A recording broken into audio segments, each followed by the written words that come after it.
The universe had a funny way of demoting you.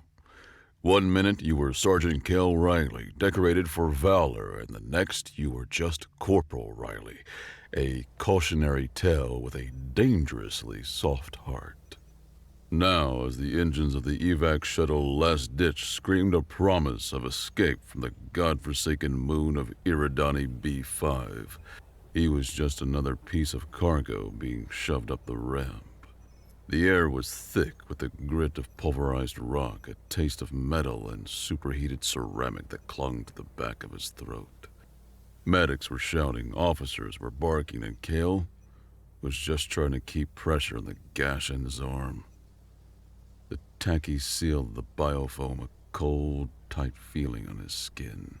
That's when he saw her. Propped against a slag boulder that shimmered with residual heat was a Vardon warrior, her segmented armor scorched and fractured.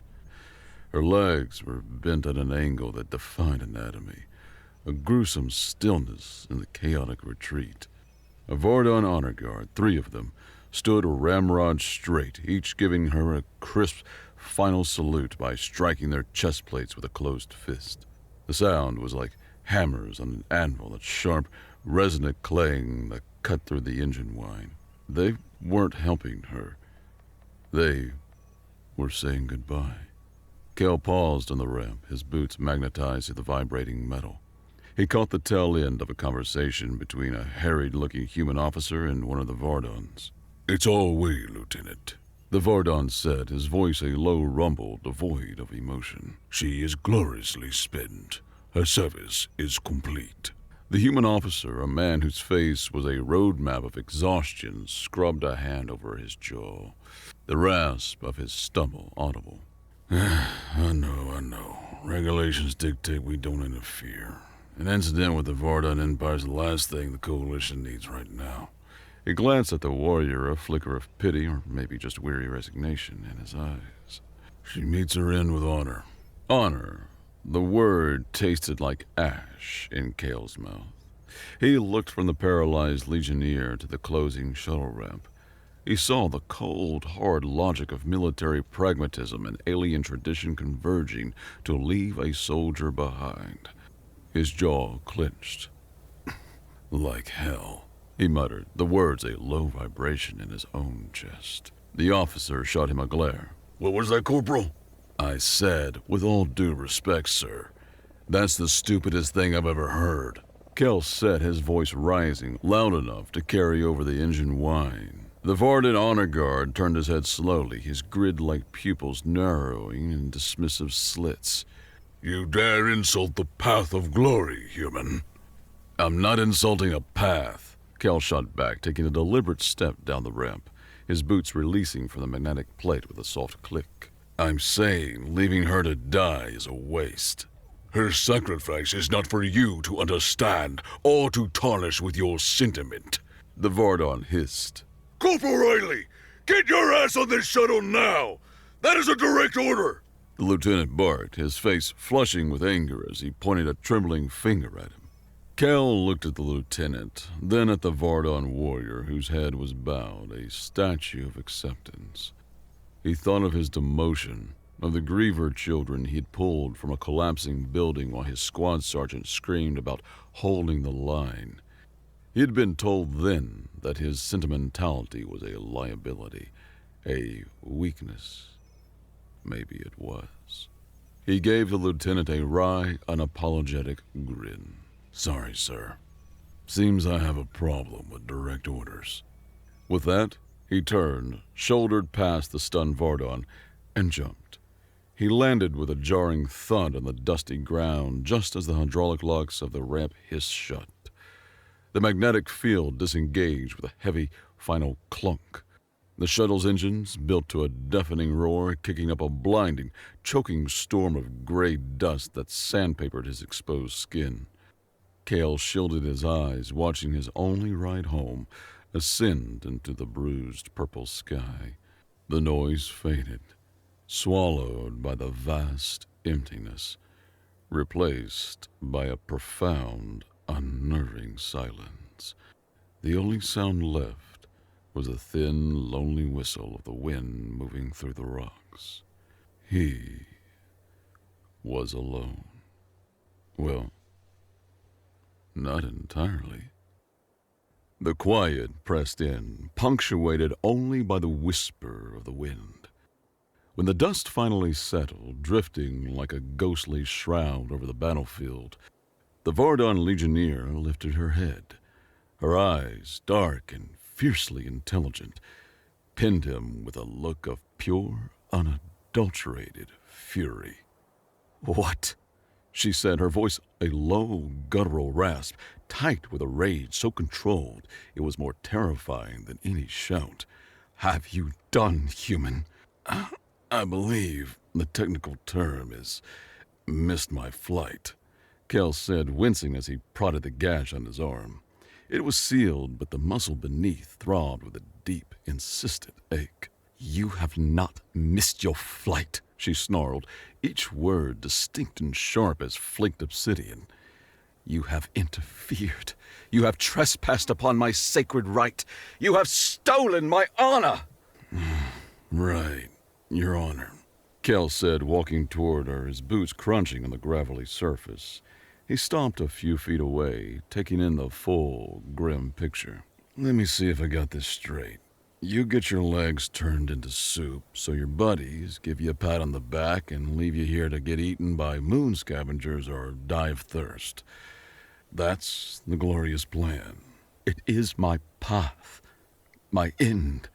Her voice was a low growl, and she tested the dead weight of her legs, a futile, infuriating motion against the unyielding ground. He saw the tremor of frustration in her shoulders. "It was earned in a righteous fury, saving my clan sisters from a griever ambush. It was a good death." It wasn't a death at all," he countered. He deliberately kicked a loose stone, the sound sharp and intrusive in the silence. "It was a prelude. Death is the quiet part.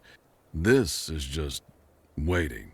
And I'm sorry, but leaving a soldier behind, any soldier, isn't honorable. It's just dumb." She stared at him, the plates of her jaw clattering in a gesture of profound agitation, a rapid sound of disgust. "You are a soft-shelled, sentimental child. You understand nothing of my people, of our strength."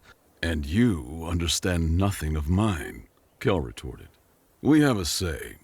No one gets left behind. It's not as poetic as your thing, but it's a hell of a lot more practical." He knelt, his gaze clinical as he assessed her ruined armor. "Can you feel them?" he asked, his voice softer. Her expression was stone. "No." "Right." Kel scrubbed a hand over his short, cropped hair, dislodging a cloud of fine dust. "Okay, so first things first. We need to get you somewhere safe. A scanner shows an old survey bunker about 2 clicks east of here. Should be shielded, pressurized too if we're lucky." She laughed, a harsh, grating sound that held no humor, only contempt. "Get me somewhere? Look at me, you fool! I'm anchored to this rock! Leave me! Find a hole and wait for the grievers to finish the job. It's the only tactically sound option you have left." "Yeah, I'm not much for tactically sound," Kel said, his eyes already scanning the debris field, looking for anything useful. His gaze landed on a large, flat-bottomed cargo dolly, its anti-grav unit a fried husk, but its frame mostly intact. "Perfect." He dragged the heavy dolly over, its metal feet scraping a protest against the rock. "All right, Legionnaire. We're going to have to get you out of some of that armor. It's too heavy, and I need to get a look at the damage." Her eyes widened in alarm, a flash of vulnerability she quickly masked. "You will not touch me." "Look, I'm not thrilled about it either," he grunted, bracing himself. "But that armor probably weighs more than I do, and I can't drag you 2 clicks in it. So either you help me figure out the latches, or I start prying things off with a rock. Your call." For a long, tense moment, she just stared, her fury wrestling with the cold, hard logic of her situation. He could see the battle in the tight line of her jaw. Finally, with a sound of utter disgust, a low hiss from the back of her throat, she spoke. The primary release for the plastron is located below the clavicular ridge, a triple redundant magnetic clasp. It requires a counterpressure sequence. The process was grueling and intimate. The clasps were stubborn, jammed with grit and warped by heat. Each piece of armor he removed felt like a transgression. He worked with a detached professionalism, focusing on the mechanisms, trying to ignore the pained hisses when a piece shifted unexpectedly, and the sheer vulnerability of the warrior beneath. The air filled with the scent of his sweat and the faint, coppery smell of her blood. When he finally unlatched the leg armor, the sight was grim. He saw her watch his hands, her expression unreadable. Without conscious thought, his hands moved to apply emergency tourniquets, his fingers finding the right pressure points, cinching scavenge straps with a deftness learned in a dozen other firefights. He quickly covered her with a spare thermal blanket he pulled from his pack. He managed to leverage her onto the cargo dolly, a process that involved more grunting, sweating, and muttered apologies than he cared to admit. He fashioned a harness from cargo straps and began to pull. The dolly scraped and groaned across the rocky terrain. The 2 kilometers to the bunker felt like 100. Kel leaned into the harness, his muscles screaming, the thin atmosphere of Eridani B5 making every breath a sharp, cold chore. Behind him, the Verdon warrior was silent, a rigid, blanket-wrapped figure of judgment. Her silence was louder than any insult she could have thrown at him. It was the long, cold silence of a woman whose honorable death had just been rudely and stupidly interrupted. The first 24 hours in the survey bunker were a masterclass in weaponized silence. The bunker itself was a small mercy, a cramped, functional space with a working air filter, a water reclamation unit, and nutrient paste dispensers. It was a gray metal box. The metal walls were perpetually cold and slick with a faint condensation. The recycled air left a constant metallic film on the tongue. Saren, who had settled onto a cot in the corner, had erected a wall of contempt so thick he could have chipped it with a hammer. Their arguments were short, sharp, and brutal. Tiny explosions in the oppressive quiet.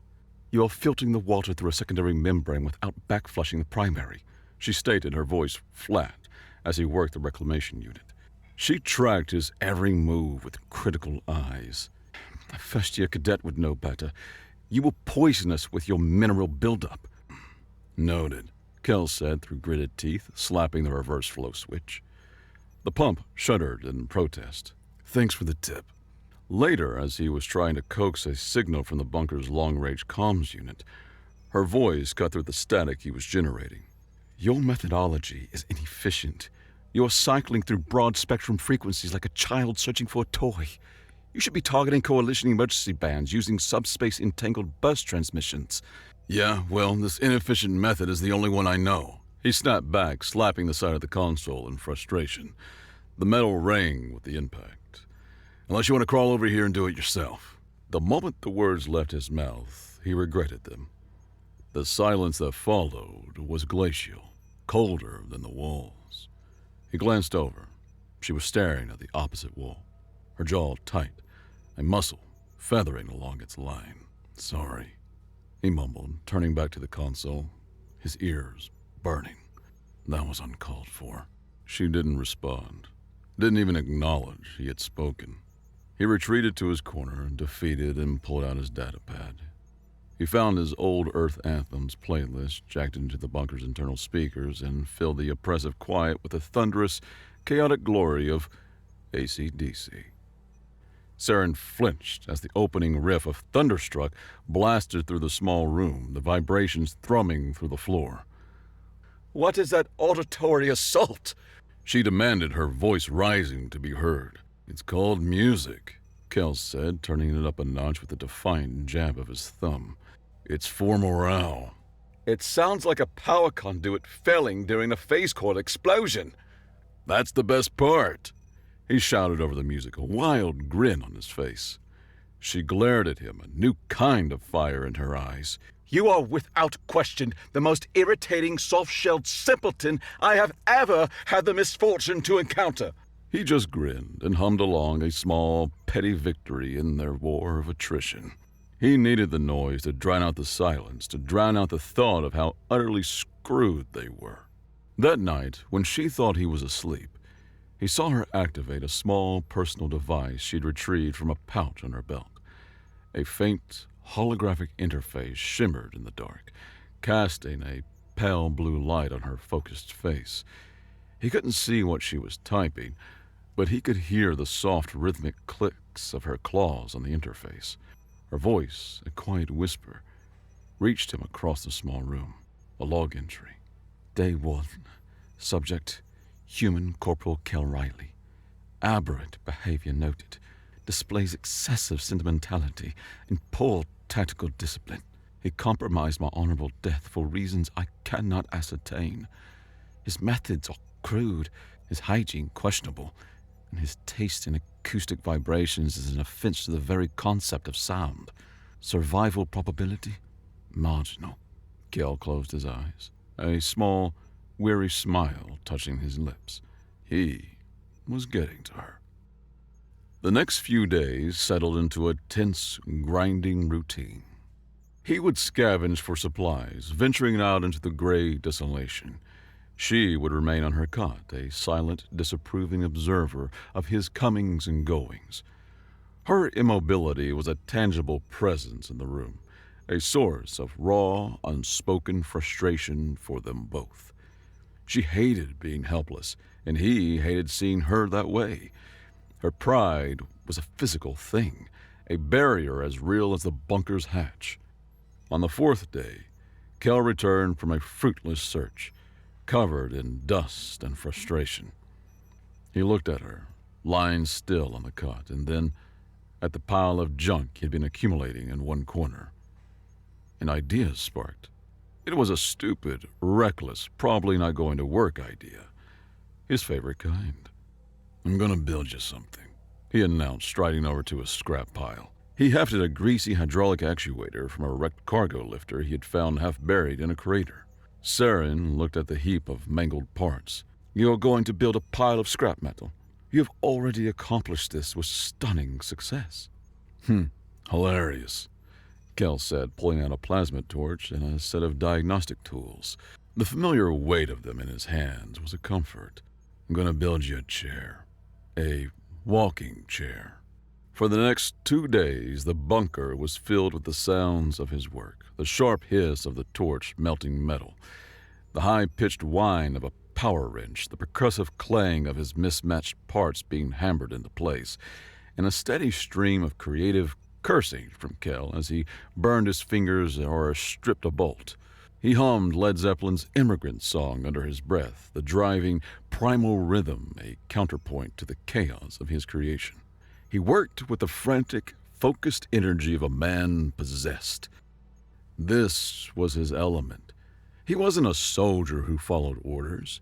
He was a scrapper who saw potential in junk, a puzzle solver who could make dead tech sing.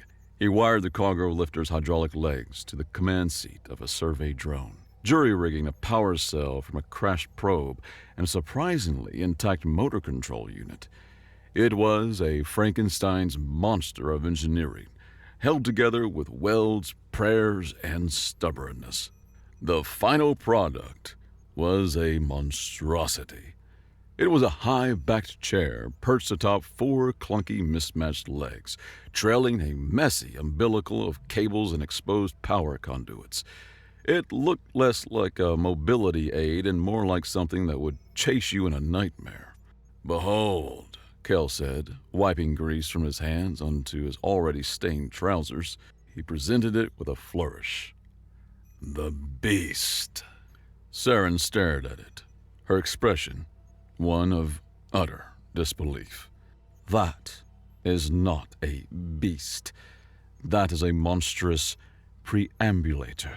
It is an insult to the principles of engineering and an affront to the eyes." "Well, this insult is your new ride," he said, gesturing to it. "Hop in." "I will not be seen in that thing," she said, her voice laced with venom. "What? You have a reputation up out here on the Deadsville 5? The local dust mite's going to gossip?" he goaded, leaning against his creation. "Come on, Legionnaire. What's the matter? Afraid you can't handle it?" He saw the flicker in her eyes. It was a direct challenge to her skill, her control, her pride. The same pride that made her want to die on that rock wouldn't let it stand. With a deep sigh of resignation, a dry rasp like stone scraping stone, she allowed him to help her into the seat. It was a clumsy, awkward process that involved a lot of careful lifting and strained muscles on his part. But once she was strapped in, her hands found the drone's control sticks as if they were born to hold them. Her fingers, long and clawed, wrapped around the grips with authority. She powered it on. The hydraulics hissed to life, and the chair lurched violently, nearly toppling over. Oh, easy does it," Kel said, his hands hovering, ready to catch her. "Silence!" she commanded, her eyes closed for a moment. He could see her tensing, her entire body focused. He could almost feel her mind mapping the machine, learning its balance points, its flaws, its potential. She opened her eyes. Her fingers moved across the controls, no longer hesitant, each touch a deliberate command. The chair lurched again, then stabilized. She took a hesitant step, the metal leg planting itself with a heavy, resonating thud. Then another, and another. The movements were jerky, unstable, a drunkard's walk. But she didn't fall. She began to compensate. He watched in awe as her warrior's mind went to work. Her innate tactical sense was recalibrating, learning the rig's flawed response times, turning its instability into a variable she could predict and command. Within 10 minutes, she was striding along the small bunker, the heavy thud-thud-thud of the legs a new, powerful rhythm in her shared space. She moved with a frightening, focused grace, making his junk heap creation an extension of her own indomitable will. She stopped directly in front of him, the head of the chair level with his own. For the first time since he had met her, he saw something other than fury or contempt in his eyes. It was a crack in the armor, a glint of grudging, astonished respect. "The response time on the lateral servos is substandard," she said, her voice still critical, but lacking its usual venomous bite. "But it will suffice." Kel couldn't help the wide, triumphant, exhausted grin that spread across his face. "Told you I was a genius." She just snorted a sharp, percussive sound that was almost a laugh and turned stomping over the comms console. "Now," she said, her fingers flying over the controls with renewed purpose, "let us try your inefficient way, but with proper calibration." The explosion was not a sound, but a feeling, a deep, resonant thrum that vibrated up through the rock, through the metal floor of the bunker, and into the marrow of their bones. The lights flickered violently, then died, plunging them into absolute, disorienting darkness. The emergency power kicked in a second later, casting the room in a dim, pulsing, blood-red glow. "What was that?" Kel asked, his hand instinctively going to the pistol at his hip, his eyes straining to adjust the crimson gloom. Saren was already manipulating controls of her rig, which she had hard-lined into the bunker's main console. The main screen flickered to life, displaying a cascade of distorted, angry red data. "Seismic event. Epicenter approximately 50 clicks north. Not natural." Her fingers moved with a swift, sure economy over the interface. "It has the energy signature of a deep-core detonation." "Grievers?" he asked, the name a curse. "Likely," she said, her voice tight. "They're digging for something." The shared fear was a new kind of intimacy. The red light painted her sharp alien features in demonic shades, but her focus was absolute, a beacon of calm in the sudden chaos. In that moment, they weren't human and Varden.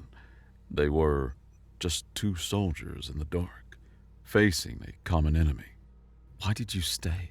she asked, her voice suddenly quiet. Her gaze was fixed on the screen, but the question was aimed directly at him. Kel leaned against the wall, the metal cold and solid against his back. It was a grounding sensation. "I told you, we don't leave people behind." "That is a slogan, not a reason," she countered, not looking away from her data. "Many of your species would have followed their orders. They would have called it pragmatism, duty. You disobeyed direct order from a superior officer and abandoned your post. Why?" He was silent for a long moment, the low hum of the emergency power filling the space between them. He looked down at his own hands, at the calluses and grease stains. "I was demoted a month ago," he said, his voice low. "We were clearing a Griever-held city on Veritas Colony. Brass ordered a tactical bombardment to soften up the central district, but our long-range scans were picking up heat signatures, not combatants. Mostly elderly and children holed up in a civic center." He traced a seam on the floor with his boot. "My CO said they were acceptable losses, a regrettable but necessary cost. I was ordered to hold my position, provide targeting data. I couldn't. I broke formation, got my fire team to help me pull as many as we could out of the building before the shells hit. We saved about 30 of them." "A noble if reckless act," Saren observed, her voice neutral. "My sergeant didn't think so," Kel said with a humorless laugh. "He said I wasted military resources, endangered my squad, and showed misplaced, dangerously soft-hearted sentimentality. Said I treated the enemy like they were people." He finally looked up, meeting her gaze in the crimson light. "So, when I saw them leaving you, leaving another soldier to be written off as an unacceptable loss because of some tradition, it felt the same. I guess I stayed because I saw people doing to you exactly what my own command did to me, treating you like you were disposable, deciding your life was over because you were no longer useful in the way they wanted you to be." Saren was quiet, processing his words. The red light softened the hard lines in her face. "The path of glory is not about being disposable," she said softly, turning her rig slightly to face him more directly. "It is about release. Release from the fear of becoming a burden. In my culture, a warrior's value is in their strength, their ability to protect the clan. To be crippled is to be a drain on resources. A mouth that cannot hunt, a shield that can not be raised. The path allows us to transform that shame into a final, glorious act. It is a mercy." "Mercy is a choice," Kel said, pushing off the wall. "It shouldn't be an obligation forced on you." She turned her head, her dark eyes meeting his across the red-lit room. "Perhaps," she murmured, "perhaps you are not a simpleton. Merely a different kind of fool." He smiled, a genuine, tired smile. "I'll take it." They woke up, not to the red of the emergency lights, but to a green, sickly glow filtering through the bunker's main viewport. It was a nauseating, unnatural color, like phosphorescent decay, and it pulsed with a slow, hypnotic rhythm. Kel was the first to the viewport, his boots silent on the metal floor. "What the hell?" he breathed. He wiped the condensation from the thick plasteel. The moon's familiar gray, dusty landscape was gone. In its place, the ground was being overtaken by a carpet of pulsating alien flora. Fleshy fungi in shades of electric green and virulent purple had erupted from the rock, their surfaces slick with a fluid that refracted the dim light. They pulsed with a faint internal rhythm. The air outside, visible even through the port, wavered with a haze of green spores. The air inside, thin and sharp in his lungs, even with the filters, tasted of superheated minerals and the damp, sickly sweet rot of a new world being born. Saren stomped over in her rig, her metal feet thudding heavily. She stared out, her expression grim. "The air," she said, her eyes locked on an external atmospheric sensor readout on her console. "The composition is changing. Nitrogen and oxygen levels are plummeting. Methane and ammonia are rising." Kel could taste it even through the bunker's filters, a sharp metallic tang on the back of his tongue, like licking a battery. A low, high-pitched hum seemed to vibrate through the very rock beneath their feet, a constant, nerve-jangling thrum that set his teeth on edge. "They're terraforming," Kel said, a cold dread seeping into him, chilling him more than the bunker walls. "No," Saren corrected, her tactical mind instantly analyzing the data, her voice sharp and certain. "This is not terraforming. This is erasure. They are rewriting the environment at a molecular level, making it fundamentally toxic to carbon-based life that relies on oxygen. We need intel," Saren stated, her voice all business. She had her rig hardlined into the bunker's main console, turning their cramped shelter into a makeshift command center. Wires snaked across the floor from her chair to the main terminal. "I need to know the source of that energy reading, and I need eyes on the ground to correlate this biological contamination." "I'll go," Kel said without hesitation, already checking his rifle and grabbing his rebreather. "You will be my probe," Saren instructed, her tone leaving no room for argument. "I will be your eyes in the sky. Your comm is linked to my console. I will have access to your vitals, your suit's atmospheric sensors, and your helmet cam. Do not deviate from the path I set. Do not engage unless absolutely necessary. Your primary objective is reconnaissance. Am I clear, Corporal?" "Crystal, Commander," Kel quipped, the corner of his mouth ticking up as he pulled on his helmet. Her reflection, distorted and imperious in her command chair, stared back at him from his visor. "Try not to get me killed." "A tempting offer," she retorted, a ghost of dry wit in her voice. "But you are currently my most valuable, if only, asset. I will endeavor to keep you functional." The moment he stepped outside, the world assaulted his senses. The hum was louder now, a physical presence that resonated in his chest. The air smelled thick and cloying, like rot and something metallic and alien. The new flora squelched under his boots, releasing puffs of oily green spores that clung out to his visor like dust. "Report," Saren's voice crackled in his ear, crisp and clear, a welcome anchor in the madness. "It's a party out here, Wren," he said, panning his helmet cam around. The spongy ground gave way slightly under his weight. The plants seemed to react to my proximity, pulsing brighter. "Noted. I'm cross-referencing the growth patterns with the energy readings. They're linked. The flora is drawing power directly from the source. Proceed bearing 0905. There is a ridge 200 meters ahead. I need a look at the valley beyond." They fell into a rhythm, a deadly kind of dance between scout and operator. Her voice was a calm, steady presence in his ear, guiding him through the treacherous, shifting landscape. "Ravine ahead, Kel. 10 meters deep. Too wide to jump. Skirt left. There's a rock ridge 80 meters along." "Copy that. Moving left." He felt a strange sense of trust, putting his life in the hands of the woman who, days ago, had wished him gone. "Wait. Motion detected. 2 o'clock behind the green bulbous thing." Kel froze, raising his rifle, his breathing suddenly loud in his own ears. He saw it, the glint of metal, the telltale multi-jointed legs of a Griever Scout drone. "I see it," he whispered, his heart thumping a heavy rhythm against his ribs. "Looks like a standard patrol unit." "Do not engage," she ordered coolly. "It is on a predictable patrol pattern. I am mapping it now. Give me a moment. Now, move. You have a 12-second window before it cycles back." He sprinted, his lungs burning, the spongy ground sucking at his boots and trying to still his momentum. He dove behind a rock outcropping just as Saren said clear. He leaned against the rock, panting, the adrenaline making him shaky.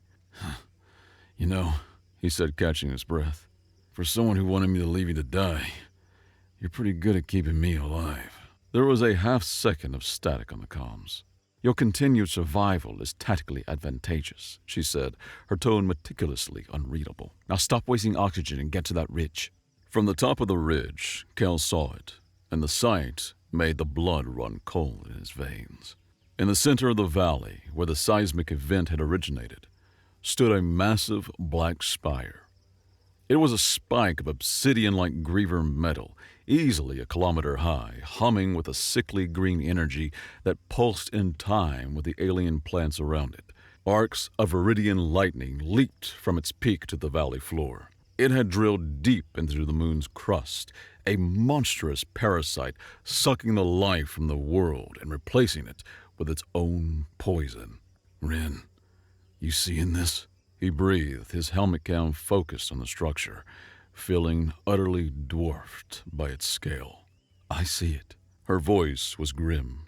"The energy readings are off the scale. It's drawing power directly from the moon's molten core. The efficiency is terrifying." She went quiet for a moment. The only sound, the soft, frantic clicking of her working the console. "Kale, I'm analyzing the atmospheric data you're feeding me. The rate of change is accelerating exponentially. The atmospheric composition is shifting to a methane-ammonia base, lethal to both our species. The grievers breathe a nitrogen-heavy mix. They couldn't survive here either. So what's the point?" Kel asked, watching one of the energy arcs vaporize a boulder. "It's a test," Saren said, the chilling realization dawning in her voice. "A fully automated field test of a planetary denial weapon. They point it at a planet or a moon, and it turns the entire biosphere into a toxic wasteland for the enemies. The detonation we felt? That was the device anchoring to the core." A new cascade of numbers scrolled across Saren's screen. Her intake of breath was sharp, audible over the comm. "Kale," she said, her voice dangerously calm, stripped of all emotion. "Based on the current rate of atmospheric conversion and the energy output of that spire, this entire moon will be biochemically inert and uninhabitable for any coalition species in less than 72 hours. The countdown had begun. Back in the bunker, the mood was dire. The sickly green glow from outside pulsed relentlessly, a constant, silent reminder of the clock ticking down on their lives. "We can't escape," Kel said, pacing the small space, his steps agitated. "Comms are still dead and nobody's coming for us." "Then we will not escape," Saren said, her focus absolute. She had a schematic displayed on the main screen, a complex holographic diagram she had managed to pull from a salvaged griever datapad Kel had found near the spire. "But we will not die waiting." She pointed a clawed finger at the glowing heart of the schematic. "This is the spire's power core. It's a masterpiece of barely contained energies, but it has a flaw. An archaic manual override system, likely designed for emergency shutdowns during the initial setup." "So we shut it down," Kel said, hope flaring. "No," she corrected, her tone sharp. "We do not shut it down. A shutdown sequence is gradual, controlled. It would not create a significant enough energy backlash. We must overload it, force the core into a catastrophic, uncontrolled failure. The resulting feedback pulse would be massive, propagating through subspace. It would not only corrupt and destroy the Grievous's data, it would be the loudest distress beacon in the entire sector. It would scream for help." "Okay, I'm a fan of screaming for help," Kel said, leaning in to look at the schematic. "What's the catch?" "The catch," she said, zooming in on a single line of intricate griever script, "is the override command. It is not a button. It is a vocal lock." Kel stared at her. "A password?" "Far more complex. It is a form of cultural biometrics, an ancient but highly secure griever system. The command phase must be spoken in a specific, formal griever dialect. It requires not just right words, but the right phonetics, the right resonance, the right intent. The vocal structure of a Verdon is different from a human's, but the formal griever language has structural similarities to my own tongue. It is our only chance." "So you can say it?" "I could," she said, a note of raw frustration in her voice as she slapped the arm of her rig. "But I cannot get to the console. Simply recording and repeating isn't enough. You must do it, which means you must learn to speak it. Me? I can barely order a drink in Galactic Standard. Kel protested, running a hand through his hair. How am I supposed to learn an entire alien language in less than 3 days? You will not learn the language, she said, her eyes gleaming with a fierce, manic light. You will learn the sounds, the individual phonemes. And to do that, we must start with the basics. The most guttural, impactful, and physiological demanding sounds in my language are our curses. They are the building blocks of phonetic power. They are designed to be felt as much as heard. We will start there. She leaned forward in her rig, a terrifyingly enthusiastic teacher. Repeat after me, human. The phrase for may our entrails be devoured by sandworms is klavaktok. The initial sound krav comes from the back of the throat, like you're choking on sand yourself. Kel tried, his throat constricting. Pathetic, she snapped. More gravel, more fury. Put your tongue on the roof of your mouth, like the K, then drop it hard, like you genuinely wish my intestines were being consumed by annelids. Again! For the next day and a half, the bunker was filled with the sounds of Kale butchering the Vardon language. Saren drilled him relentlessly, her insults becoming part of the lesson. He had practiced until his throat was raw, sipping reclaimed water that tasted like the pipes it came from. Your glottal stop is weak. Put your soul into it. Imagine you're crushing my windpipe, as I am currently imagining crushing yours. She made a sharp, chopping motion with her hand. No! Your tongue is too high. You sound like a mewling git, not a warrior cursing his nemesis to an eternity of torment. Try again. Feel the air hiss past your teeth. He practiced for hours, pacing the bunker, the curses becoming a strange mantra. He stumbled, he failed, he sounded ridiculous, but slowly, painfully, he started to get it. The harsh, guttural sounds started to feel less foreign in his mouth, the rhythm of the phrases settling into his memory. He was learning to speak her language, one exquisitely violent curse at a time. It was the night before their assault on the spire. The plan was as solid as it was suicidal. Kel would infiltrate. Saren would be his guide and guardian angel, and he would try not to get his tongue twisted while delivering the most important curse of his life. The green light from outside pulsed, casting long, dancing shadows in the bunker. Kel was at the nutrient dispenser, coaxing it to produce 2 blocks of their last decent rations, a savory protein paste that, if he closed his eyes and concentrated, almost tasted like ramen. The usual tension between them had dissolved into a quiet, shared gravity. She brought a ration block over to her. She took it, her claws scraping lightly against his hand. He sat on a crate near her rig, the silence comfortable now. What will you do? He asked softly. If we make it out of this. She looked down at the gray nutrient paste, turning it over in her hands. I do not know, she admitted, her voice stripped of its usual authority, quiet and reflective. The path I was on is gone. The warrior Saren Var died on that battlefield. I do not know who is left. Good, Kel said simply. She looked up, her brow furrowing in confusion. Good. Yeah, it means you're not stuck on one path. You can make a new one. Any one you want. He offered her a small, tired smile.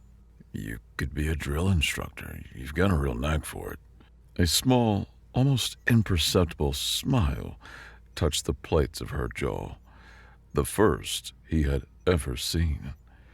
She looked at him, really looked at him, and for the first time, her expression held a genuine, unshielded warmth that made his chest feel tight.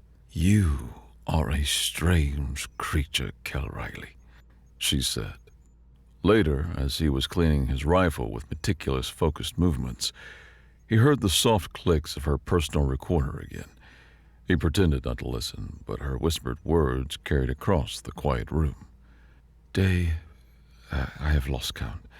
Subject: Kel Riley's optimism remains a tactical liability, and yet I find it is not unwelcome. He calls me Rin.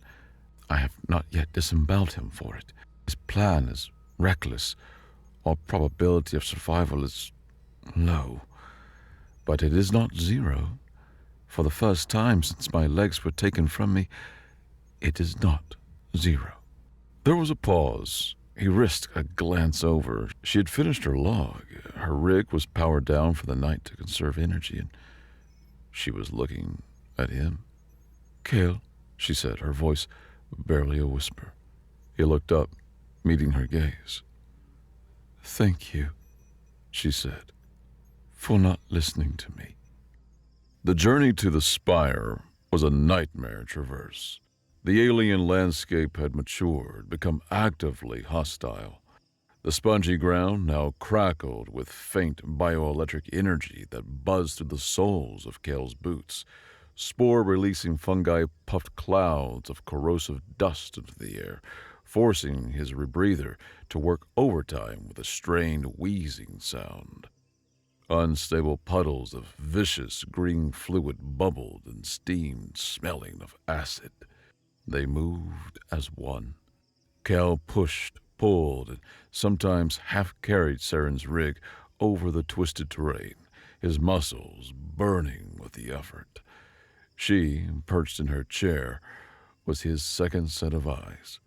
Her sharp warrior senses picking out dangers he would have missed in the chaotic environment. "Halt!" she commanded, her voice sharp in the calm. "Ground to your left is unstable. I see fissures beneath the fungal mat. Veer right, 20 degrees. He obeyed without question, grunting as he shifted the weight of the rig. They didn't need to talk much. A nod, a hand signal, a grunt of effort. Their trust had been forged in the crucible of the bunker. Now it was being tested in the field. They were a single unit, a strange, four-legged machine and its human engine, moving through a verdant hell of their enemy's making. The base of the spire was guarded. Automated griever drones, sleek insectoid machines, patrolled the entrance with unnerving, fluid economy of motion. They were pinned down behind a cluster of fused glass rock formations that hummed with the spire's energy, making the air around them feel thick and heavy. A plasma bolt ricocheted off the rock above Cale's head, showering him with glowing green shards that sizzled wherever they landed. He raised his rifle, but the view through the scope was a spiderweb of cracked plasteel. The drone's outline was a wavering, useless blur. "Damn it!" he yelled over the whine of the incoming fire. "My scope's gone. A stray shard must have hit it. I'm blind out here." "Then I will be your eyes," Saren said, her voice steel. She scanned the area, her tactical mind processing angles and cover in a fraction of a second. "Cale, that outcrop of rock there, the V-shaped gap, it is solid. Wedge my rig into it. Make it immovable." "What? Ren, what are you planning?" "Do it!" she ordered, her voice leaving no room for refusal. He trusted her. Grunting with effort, he maneuvered the heavy rig into the narrow space she had indicated. The metal of the chair's legs scraped and groaned against the rock, locking it into place. She was completely immobile, a fixed point facing the drone patrol path. She checked the action on her Verdon service rifle, the one she kept holstered to her rig. The click of the magazine seating was sharp and final. "I am a legionnaire of the Verdon Empire," she said, her voice ringing with a purpose he hadn't heard before, a reclamation of her identity. "My purpose is to deliver death." With her lower body stabilized, her upper body was a free-moving turret. The beast was no longer a mobility aid. It was a gunnery platform. She settled the rifle butt against her shoulder plate, her breathing controlled, her movements economical and certain. She fired. The shot was perfect. A drone exploded in a shower of sparks and black metal. She didn't cheer. She didn't pause. She acquired the next target. Her paralysis, the source of her shame, had become her greatest tactical asset. She was a stationary emplacement, an unshakable point of death in the swirling chaos. Covering fire established, she said calmly into the calm, the crack of her rifle punctuating the words. Another drone fell. Advance, Corporal. I will clear your path. Awestruck, Kel broke from cover and sprinted for the spire's entrance. Kel slammed the panel and the entrance hissed open. He slipped inside, the sounds of Saren's relentless covering fire fading behind him. He was in. The interior of the spire was a cavernous space filled with the deafening, bone-shaking hum of the core. Green light pulsed from conduits that snaked up the walls like glowing veins. I'm at the primary console, he said into his comm, his voice echoing in the vast chamber. The air was thick with the smell of charged particles and hot metal, so strong it made his eyes water. He could see the emergency override port, a small, unassuming circle on a massive console. Safeties are disengaged. It's ready for the vocal command. The phrase is Cern's voice crackled, strained with the effort of the firefight outside. You heard a grunt of pain from her end. Remember the lessons. Choke on your honor. Curse their very existence. Kel took a deep breath, faced the console's audio receptor, and spoke. A discordant, angry buzz sounded from the console. Access denied. Damn it, he swore, slamming his fist on the console. No, you soft-shelled idiot! Cern yelled over the comm, followed by the sharp crack of her rifle. You dropped the glottal top on the gawk! Gawk! I told you from the back of your throat, like you're choking on your honor. The Zavage was weak! Like you're scolding a child, not damning an empire. Again, do it right! He took another breath, closing his eyes. He pictured the evac shuttle leaving. He pictured her lying broken on the rock. He channeled all his frustration, his fear, his desperate hope into the sound. He roared, the sound tearing from his raw throat, full of all the fury and defiance he possessed. For a heart-stopping second, there was only the hum of the core. Then, a new sound. A klaxon. Loud, blaring alarms echo through the spire.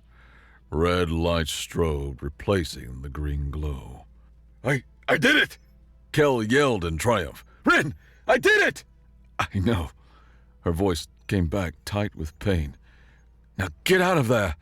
As Kel sprinted for the exit, the spire began to shudder violently. The whole structure groaned like a dying beast, shedding metal panels. He burst back into the green-tinged chaos just in time to see a massive support girder shaken loose from the spire's superstructure, slammed down directly onto Saren's position with a deafening crash of metal on rock. Rin! He ran to her, his heart hammering against his ribs. The girder had crushed the beast, pinning her rig and her beneath tons of twisted, groaning metal. She was alive. Her upper body free, but she was trapped. The ground shook again. More debris rained down around them. She looked at him, her face calm, serene, even as the world fell apart. The overload is successful, she said, her voice even. The mission is complete. This is a good end, Kel. He stared at her, at the crushed metal, at the calm acceptance, and all he felt was white-hot rage. The hell it is! He roared, grabbing at the wreckage, his fingers finding no purchase on the hot metal. We're not done. This is no time, she said, her voice gentle but firm. Go, save yourself. It is an honorable outcome. Honor, he spat, finally getting a grip on a piece of the chair's frame and tearing it loose with a surge of adrenaline. He reached in, fumbled with her harness, and unbuckled it. He scooped her out of the ruined seat and into his arms. She was lighter than he expected, a fragile weight against his chest. We started this together. We're finishing it together. That's the only honor that matters now. He turned and ran. He carried her. Her arms instinctively wrapped around his neck. The spire gave up the ghost behind them. It did not explode. It imploded.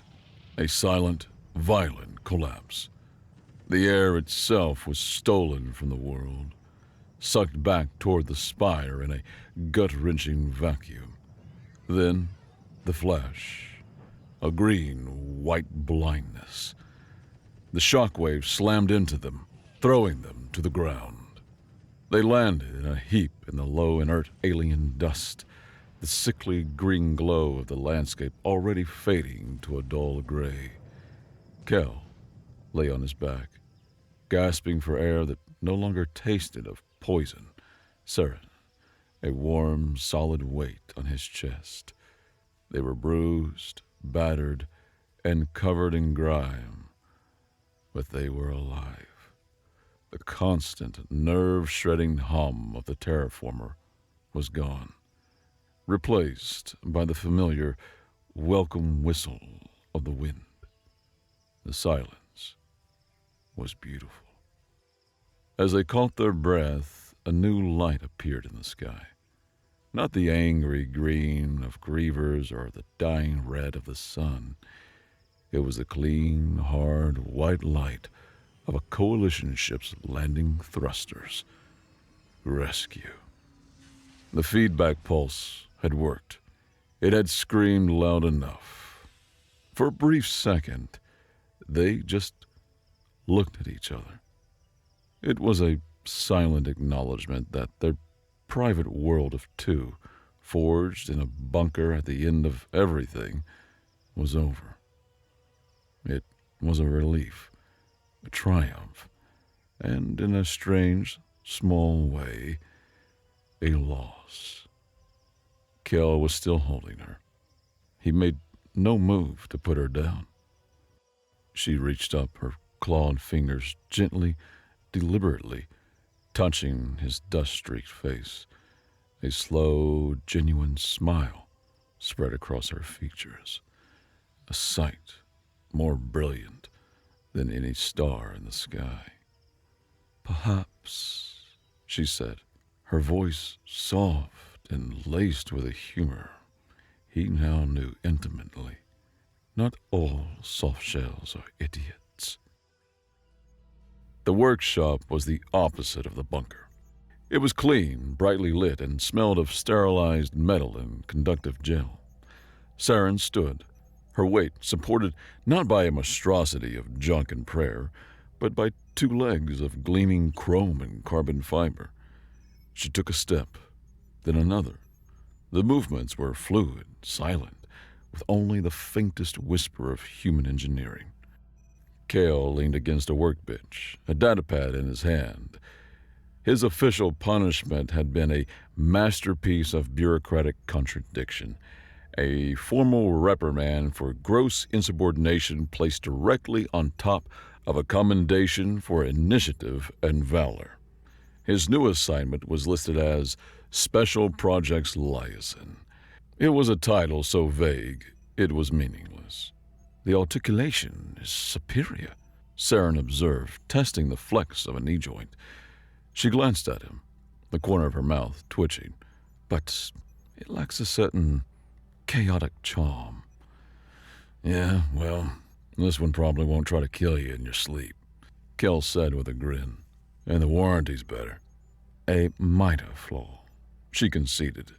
She walked toward him, her steps now sure and steady, the gait of a warrior rediscovering her stride. "My testimony, combined with the value of the Grieva data, has afforded me certain opportunities. The Coalition is funding a new rapid response unit, small, independent, specializing in unconventional threats."